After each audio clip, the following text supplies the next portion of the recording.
Con Scott y Anabela España Nájera tratamos de estudiar en todo el mundo, en una gran muestra de 67 democracias.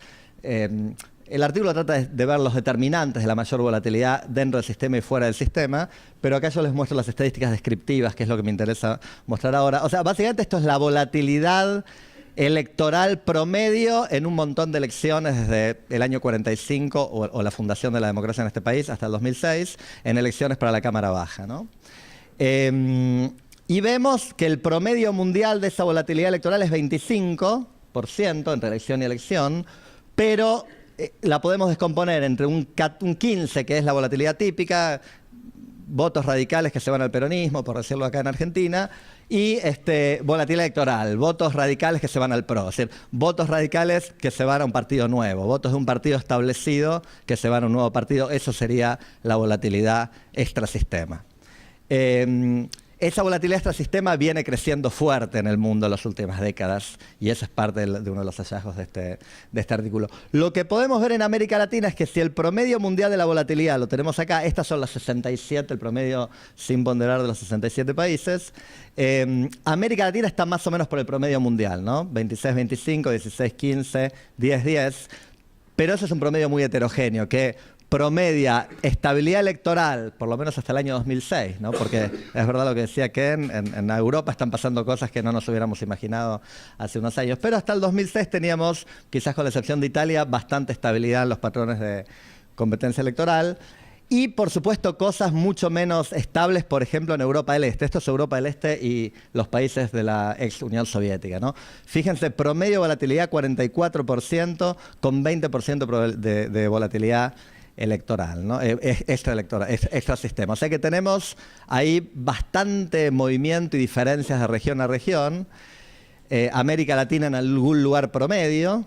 Y les voy a mostrar ahora qué pasa en América Latina. En este gráfico yo muestro los países de América Latina de nuestra muestra, de ese artículo, comparándolos con dos muy estables, los dos más estables de la muestra, que son Estados Unidos. Fíjense la volatilidad extrasistema de Estados Unidos, 0,1%. No hay nuevos partidos en Estados Unidos. Debe haber algún partido en Minnesota, no sé qué es el 0,1%, pero esencialmente no hay nuevos partidos en Estados Unidos, tampoco en Alemania. Y en Ucrania, Europa del Este tiene mucho de esto. Y en Benín, en África, tenemos 31 y 42% de volatilidad electoral en elecciones recientes, ¿no? Los países de América Latina se ordenan en el medio, con Argentina en un lugar más o menos intermedio de esta tabla, más volátil que Chile, Brasil o Uruguay, pero menos volátil que Venezuela o Ecuador o Guatemala o Bolivia u otros países donde el sistema o es muy débil o colapsó. Piensen que esto es hasta el 2006. Yo estoy seguro que si Argentina, hasta el 2003, perdón, las elecciones de diputados del 2003. Si incluimos más elecciones, Argentina baja en este ranking porque aparecieron muchos nuevos partidos, ¿no? El libro documenta 5 trayectorias que de alguna forma fueron mencionadas por los expositores anteriores, ¿no? Es decir, hay algunos lugares donde hay institucionalización persistente. En el libro del 95 se documentó que Uruguay y Chile eran países bastante institucionalizados en su sistema de partidos, y más o menos siguen siéndolo hoy. Quizás Chile un poquito menos de lo que lo era, Uruguay bastante parecido, se han mantenido.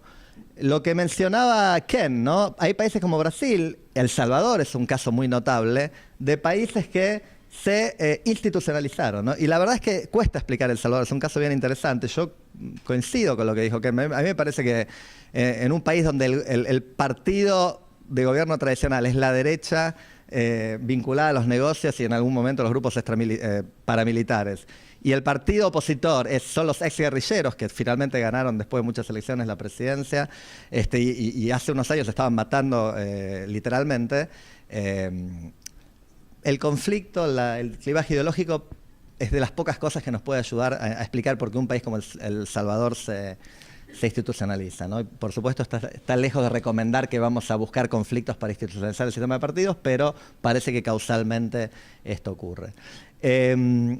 Otros países que tienen profunda erosión, ¿no? Argentina, Colombia, Costa Rica, por lo menos uno de los partidos centrales del sistema colapsa, algo parecido a lo que pudo haber pasado acá con el radicalismo, que obviamente no colapsó totalmente, pero declinó mucho. O los dos partidos se debilitan mucho, como en Colombia, por ejemplo. los dos partidos centrales. Después están los casos de colapso, y América Latina ha contribuido muchos casos de colapso a los pocos que hay en el mundo. La mayoría de los casos de colapso, creo, son latinoamericanos, todos muy asociados con el populismo, ¿no? Y esto es una asociación que ha sido muy hecha, ¿no? Digamos, las dos cadenas causales, ¿no? El populismo como posible destructor de partidos y la destrucción de partidos o del sistema de partidos como caldo de cultivo para la emergencia de líderes populistas. Y después países que eran poco institucionalizados en la década del 90 y lo siguen siendo, o el 80 y 90 y lo siguen siendo ahora. ¿Qué pasa en Argentina? Pasemos a hablar de Argentina. Yo este capítulo lo organicé en 5 procesos que los mencioné al principio.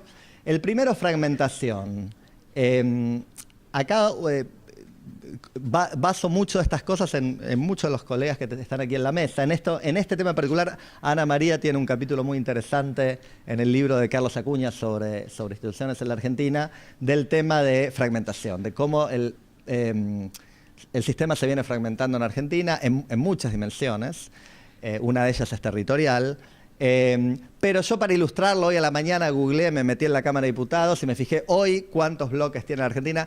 Conté, no me acuerdo si eran 38 o 41, era difícil ya, ¿no? Pero digamos 40 bloques de diputados tiene la Cámara de Diputados argentina, que por supuesto no coinciden con los partidos, porque hay muchos bloques de diputados que no tienen el nombre de un partido, porque el sistema de partidos argentinos se ha desinstitucionalizado de formas radicales, digamos, donde simplemente no hay coincidencia entre los bloques legislativos y los partidos en las elecciones, no la hay.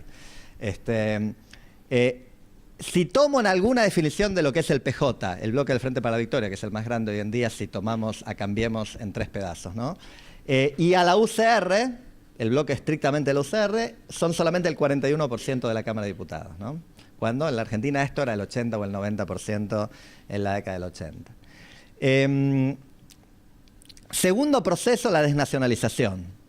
Esto hay muchas formas de mostrarlo. Yo acá lo muestro diciendo, si en algún momento todas las provincias las gobernaba el radicalismo y el peronismo, con 3 excepciones, hoy la Cava y la provincia de Buenos Aires la gobierna un partido nuevo que no existía hace un tiempo, Santa Fe la gobierna el Partido Socialista, Corrientes, Misiones, Neuquén, Río Negro y Santiago del Estero tienen coaliciones locales que yo no sé qué diablos son. Yo me especializo en política subnacional y no sé lo que son un lío de cosas y de alianzas y de peronistas y radicales y no sé qué más que gobiernan. Quizás Corrientes es la más clara, está liderada por un radical y el partido principal es el radicalismo, pero hay muchas otras cosas ahí adentro.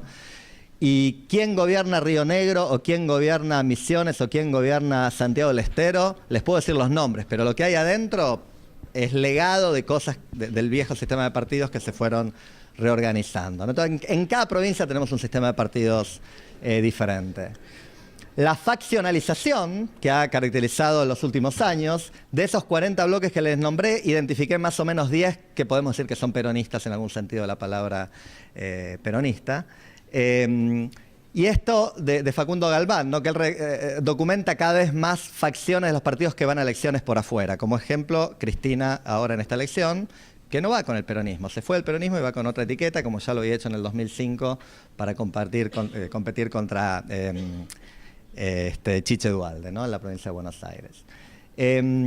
Y eso vincula con la personalización, porque como la política se ha personalizado tanto en el mundo y en la Argentina en particular, no importa si mi boleta tiene la etiqueta del PJ o no. Lo importante es que el líder es conocido, todo el mundo sabe quién es Cristina, o Massa, o quien fuera. Entonces no les importa mucho si van con la etiqueta o no del PJ, les importa que en la boleta aparezca el candidato que la gente reconoce.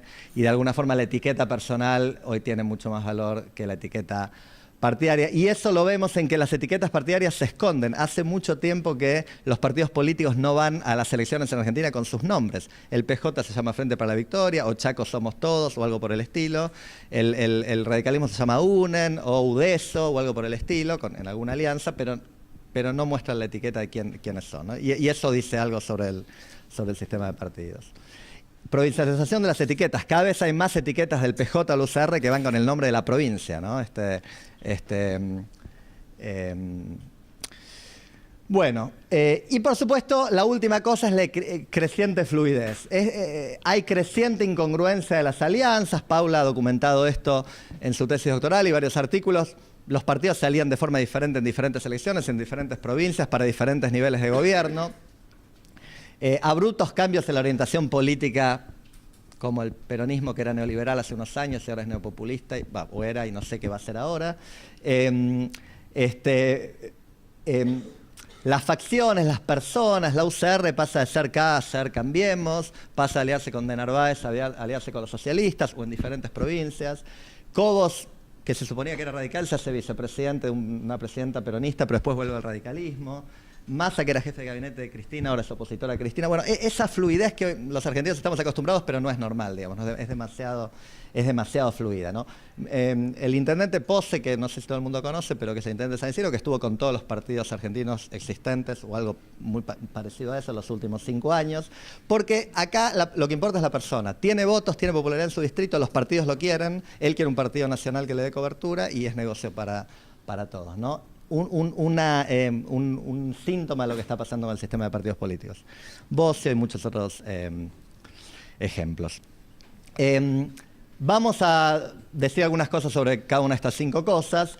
La fragmentación del sistema de partidos acá la tienen para presidente con las barras negras y para diputados con la línea, una creciente tendencia a la fragmentación en términos del número efectivo de partidos en la Argentina.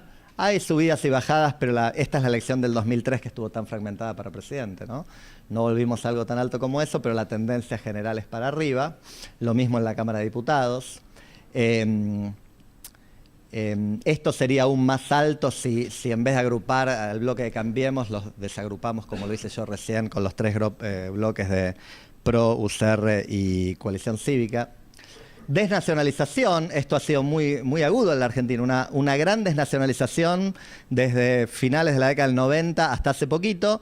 El sistema se nacionalizó en la última elección, en el 2015. Mi sensación es que esto es temporario, que tiene que ver con que, en particular, Cambiemos está bastante nacionalizado si uno lo ve como Cambiemos, pero si uno lo ve como PRO, UCR y Coalición Cívica, está muy desnacionalizado. O sea, donde uno tiene mucho, el otro tiene poco. Pero entonces se compensa mientras esté juntos. Si los separamos, esto baja mucho la desnacionalización, ¿no? Y la fluidez es esto, ¿no? Esta idea de que cada vez hay más actores, que cada vez cambian más de etiqueta, de ideología, de alineamiento político, crean nuevos partidos, deshacen partidos que existían, forman nuevos partidos juntando 2 o 3 que existían. Esta cita que pongo acá, ¿no? No voy a tener tiempo, no sé cuánto me queda, Paula. 5 minutos, un ratito. Bueno, si quieren lean lo que digo acá. Lo que digo acá, esto viene del libro, describo cómo se aliaron el radicalismo y el peronismo en las elecciones legislativas del 2013. En cada provincia hicieron algo diferente, casi, ¿no? Entonces, fíjense, el PJ compitió como Frente para la Victoria en la mayoría de los distritos, pero los aliados variaron de provincia a provincia. En algunos distritos el Frente para la Victoria no incluye al PJ. Y compite contra el PJ, como en Córdoba o en Santa Cruz. Y en 2 provincias compite sin aliados como PJ, en La Pampa, y lugares donde los gobernadores no estaban alineados con el kirchnerismo. En San Luis el PJ no compitió en esa elección, o sea, es como un gran lío de lo que pasa con cada partido en cada lugar, ¿no? Y finalmente en algunos lugares el Frente para la Victoria compitió contra el Frente Cívico de Santiago del Estero, por ejemplo, que es el kirchnerismo real en Santiago del Estero, o era, ahora ya no son más. Y hay alguien que se presenta como Frente para la Victoria, pero en realidad todo el mundo entiende que ahí el oficialismo es el gobierno provincial y no el que tiene la etiqueta de Frente para la Victoria. Entonces, dicen Mark Jones y Juan Pablo Micosi, este patrón alocado de alianzas en conflicto ha roto los límites de la coherencia ideológica, ¿sí? Que ustedes cuando miran los microdatos de Andy Tou, por decirlo así, van a encontrar al Frente para la Victoria aliado con la UCD, con el Partido Liberal de Corrientes, con el Partido Renovador de Salta, que fue fundado por un militar de la época del proceso, ¿no? Bueno, estas son las alianzas que tenemos hoy en día en la Argentina. 2 anclas y media que previenen el colapso. De alguna forma estoy viendo qué es lo que ha evitado que no haya un mayor avance de la desinstitucionalización en la Argentina, ¿no? Me centro en algunas cosas que me parecen importantes. Bueno, una, evidentemente el PJ se ha mantenido quizás como partido de gobierno, como partido que ha controlado la presidencia, la mayoría de las gobernaciones y la mayoría de las intendencias durante la mayor parte del tiempo analizado en este libro. Y eso le ha permitido que haya un actor central del sistema que de alguna forma es un ancla que hace que el sistema no termine de desaparecer. Lo que vaya a pasar ahora que el PJ perdió el gobierno nacional, el gobierno de la provincia de Buenos Aires y muchos otros gobiernos provinciales y municipales es difícil de saber. La segunda cuestión es que hay provincias que son hegemónicas. Hay provincias donde, digamos, obviamente que mientras Insfran siga afiliado al PJ, el PJ va a ser, no se va a caer en Formosa. Digamos, hay muchos lugares donde el sistema de partidos provinciales es muy poco competitivo y entonces, aunque el partido colapse a nivel nacional, pierda elecciones y le vaya muy mal, es difícil que eso ocurra en la provincia. Y eso de alguna forma le salva las papas a los partidos cuando pierden las elecciones a nivel nacional. Lo ha hecho con el radicalismo, que se ha mantenido vivo en muchas provincias y municipios, y lo está haciendo hoy con el peronismo, que se mantiene vivo en varias provincias y muchos municipios, ¿no? Bueno, y acá digo un poquito lo que decía recién de que el radicalismo, gracias a esto, esta es la media ancla, ¿no? La media ancla que falta. Bueno, el radicalismo no es lo que era, pero es un partido importante, hoy está en el gobierno, tiene la gobernación de 3 provincias. Hay un ancla sería el peronismo, la otra media sería el radicalismo y la segunda que falta son estas provincias poco competitivas donde los partidos persisten. De esto no voy a tener tiempo de hablar en detalle, es algo que... Gracias. Algo que está desarrollado en el libro, que es, bueno, ¿y qué explica este proceso de desinstitucionalización en la Argentina? Esta es una versión simplificada, una tabla que va a aparecer en el capítulo del libro, que trata de clasificar los enfoques causales que pueden explicar esto, ¿no? Entonces tenemos por un lado los enfoques más institucionalistas que ponen el énfasis en las reglas legales del sistema de partidos, las leyes electorales y de partidos del país y las internas del partido, que es buena parte de lo que tomo del trabajo de Ana María, las reglas electorales, y también el federalismo y la descentralización, que parecen que en Argentina esto tiene mucho que ver con la faccionalización y la desnacionalización, ¿no? El profundo federalismo argentino que hace que, entre otras cosas, el distrito electoral sea la provincia, parece que está contribuyendo mucho, por lo menos a la dimensión de la desnacionalización y por lo tanto a la fragmentación, ¿no? Un segundo enfoque teórico sería un enfoque bien al estilo de arriba para abajo, el papel del Estado, el estilo Sartori o Mainwaring. Lo que pasa en el sistema de partidos tiene mucho que ver con lo que la política le hace desde arriba al sistema de partidos. Acá entraría el enfoque que presentó recién Ken, ¿no? ¿Qué pasa cuando los partidos hacen lo que él contó recién? Digamos, cambian su postura ideológica, hacen otra cosa que lo que se suponía que tienen que hacer y qué impacto tienes en el sistema de partidos, ¿no? Y pareciera que esto erosiona las marcas, los prestigios, las reputaciones de los partidos y pueden llevar al colapso del partido y del sistema de partidos también. Y algo más empíricamente derivado de Argentina, cuando los presidentes hacen una acción deliberada para debilitar partidos, incluyendo su propio partido. Cuando el presidente empieza a competir contra su propio partido en ciertas provincias, a traer gente de afuera del partido para gobernar, y de esto creo que ha ocurrido mucho en la Argentina. En la Argentina del kirchnerismo ha habido mucho de esto, ¿no? Facundo Galván documenta una explosión de listas disidentes esponsoreadas del gobierno nacional para competir contra otros pedazos del PJ en las provincias, ¿no? Y después la cuestión, si quieren, más de shocks exógenos como crisis, que cuando viene una crisis económica muy fuerte, combinada con algunas otras cosas, puede alterar mucho el sistema de partidos. Digo combinadas con algunas otras cosas porque recuerden que en la Argentina tuvimos una crisis muy, muy grave en el año 89 y el sistema de partidos estuvo lejos de colapsar, ¿no? Siguió estando el peronismo, el radicalismo. Da la impresión de que cuando algo exógeno como una crisis interactúa con el tipo de argumentos que hizo Ken, el partido ha traicionado su línea histórica y encima le va mal, entonces paga los precios y eso podría hacer colapsar al sistema. Termino, no sé si estoy robando un minuto. Gracias, Paula. Diciendo, bueno, consecuencias negativas para la democracia, ¿no? de esta menor institucionalización. Hay una que es a priori, digamos, si los partidos cambian todo el tiempo, cambian de etiqueta, cambian de alianza, de ideología, es difícil que haya accountability y los votantes están confundidos sobre quién es quién.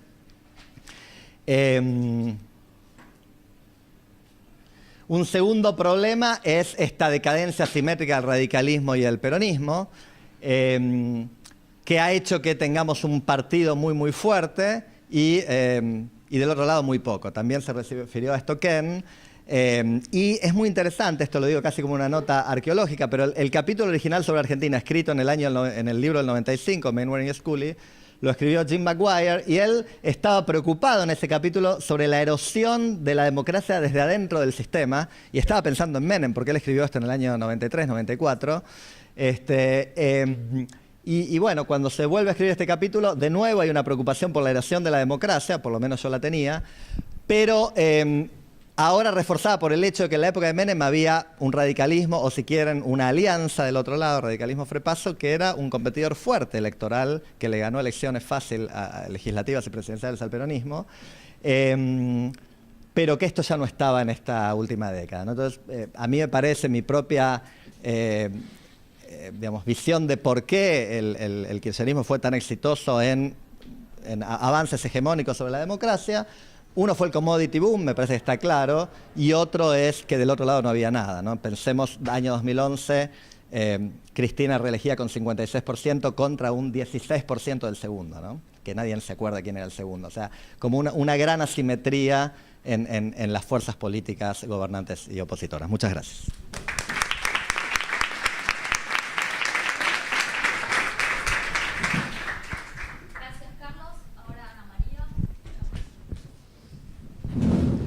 Bueno, yo también voy a hablar parada.